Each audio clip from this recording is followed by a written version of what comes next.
Lunatic and Swan Studios presents 50 Cents or Less. Hello and welcome to the very first episode of 50 Cents or Less. Today I will be sharing with you a box of things that I purchased during about 3 hours of Rummage sales on a Saturday in early spring of 2014, so this year. The box itself is one of the purchases and it was 50 cents. I believe it was originally for silverware, but now it is completely empty except for this blue lining. The very first item I'm going to show you today is probably one of my favorite purchases from the Rummage sale. Here is an ugly sweater vest that has apparently won ugly sweater contests. I was able to meet the man and woman who owned this sweater vest and who were selling it for 50 cents. And he actually showed me a picture on his cell phone of him wearing it at a contest and winning. So I think I'll put it on and show you what it looks like. It is too big. I think that adds to the ugliness. It's sort of baggy and frumpy. I could tailor it, but I won't.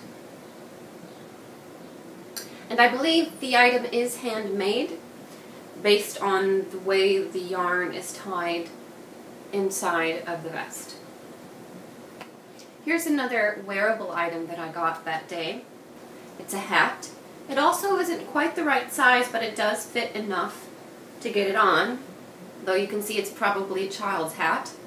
I got this at a Rummage sale where very few things had tags, and every time I walked up with an item to ask the gentleman behind the cashier table how much for this, he would usually just say 25 cents or a quarter. So this is one of those items. Here's another wearable item.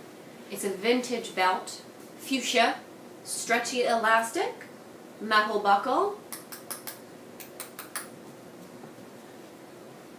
I'll put this on. It's my size perfectly. It hasn't been stretched out too much. These belts are great for loose dresses that were perhaps purchased secondhand and are a little bit too big. By adding this, it's going to create a nice cinched waist and a blousey loose top and a flowing loose skirt. Here's an item that I bought at a church Rummage sale. I do not know what it is. My grandmother does not know what it is.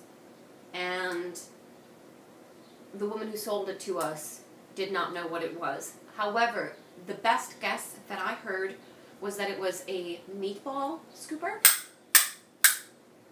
It is an orb with 2 holes, one on each orb half. So apparently you would coat this scoop a little, squidge of meat and then somehow remove it in a rough ball shape still. I am not going to be using it for that. I will probably use this as a prop in a haunted house where I will be designing a room. Co-designing actually with my uncle, who is one of the main people who run this haunted house. It's called Panic Chambers Hotel and it's in Gresham. And I believe this will be a prop. I'll cover it in blood and pretend it's been used to gouge out people's eyes. The next couple things I'm going to show you I purchased together for a total of 50 cents. I also, with these 2 things in a baggie, purchased a few pieces of palm fringe, so little fuzzy balls on some sewable fringe, but I already used that. But along with those pieces and these 2 pieces, I paid 50 cents. They look like they are machine embroidered. They're both about the same length. This one looks like it could be handmade, like if you had a costume that needed to look handmade, but I'm fairly certain that it's not. Here's another item from the Almost Everything Was 25 Cents Rummage sale. This actually represents 2 purchases though, so this was 50 cents worth of Army Men. The bags are being sold in little sandwich bags with twist ties, and I picked the 2 most colorful that they had. There were bright blue, there's like 5 different shades of green, there's gray, there's brown, there's a lot of different than the traditional Army green. I'm going to use those there for my mixed media art. I do hoard art supplies a little bit. I don't really hoard anything else. Don't hoard food, but I do hoard things I can use for my art. Here's another 25 cents item.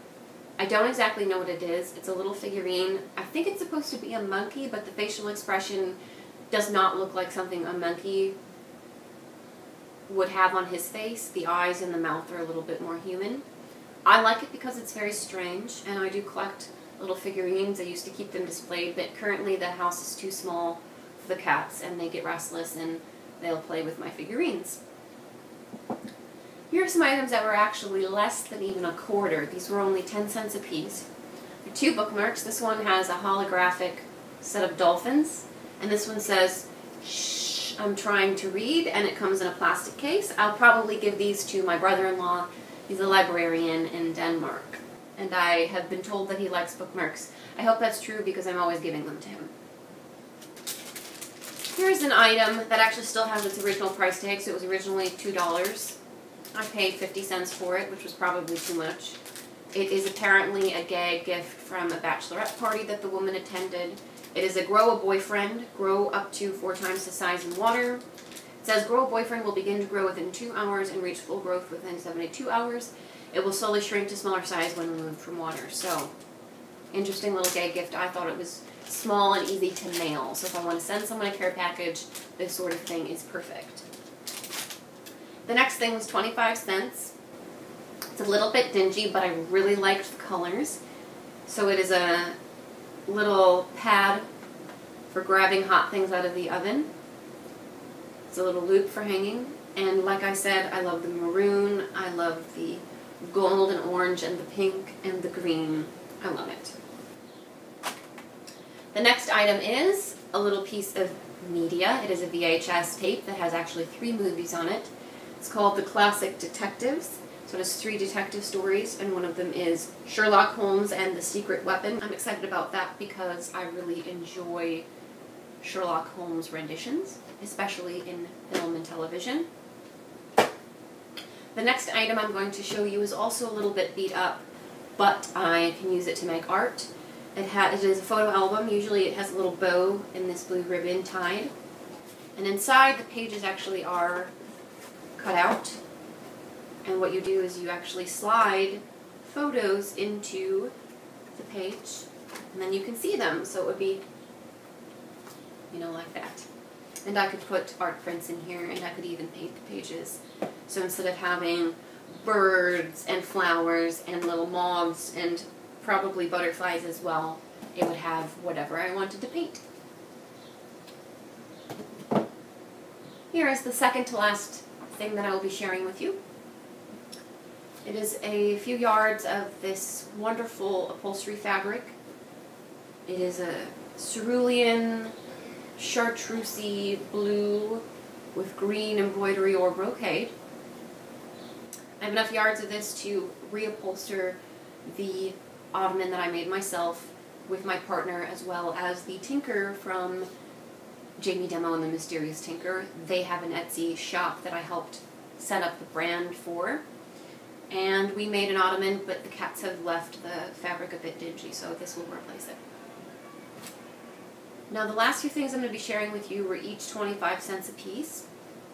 I walked up to a rummage sale and I took a beeline for a stack of vintage gloves that I saw. And I immediately asked how big they were, or what size they were rather, because I know what my size is. It's 7.5. I've bought vintage gloves in the past. And then my second question was, how much are they? And she said 25 cents. So they are 7.5, they fit me, and they were only 25 cents a pair. I had 2 long black gloves. Here's one. These are a little bit more contemporary, a little bit longer, a little bit stretchy, probably something someone wore to prom at some point, or would wear to prom. This is a vintage black pair, and it's a little bit shorter, a little bit stiffer fabric. Here is a very vintage, kitschy pair, and you can see this one has the label on it. They do have some stains on them, which would have to be removed, and little tiny red embroidered cherries, and little pearl closures. I would probably give these away. They're a little too feminine for me. And then finally, there are these pair of beautiful blue leather gloves. Now, I do not usually buy leather goods first new, but I have a policy that generally things that I have an ethical quandary about purchasing new, I can purchase them secondhand. So for instance, rummage sales, flea markets, and thrift stores who support a good cause. There are a few thrift stores out there that I do not consider good causes or true non-profits, so I will not support them. However, I bought these at a rummage sale, so I was supporting a local woman I'm allowed to have them in my opinion. I have tried them on, and I think that they are a little snug, but with leather gloves often. I have one other pair. They stretch a little bit after wearing them, and they really, as the expression goes, fit like a glove. So that was everything from that day that was 50 cents or less. Obviously there were other items that I purchased, however, they were more than 50 cents, so I won't be sharing them today. In the future episodes that I have, I will be sharing more rummage sale items, as well as items from flea markets, farmers markets, and even auctions. So if you liked this little bit of strange, and you would like a little bit of more strange, then follow me, and we can be strange together. And thank you for joining.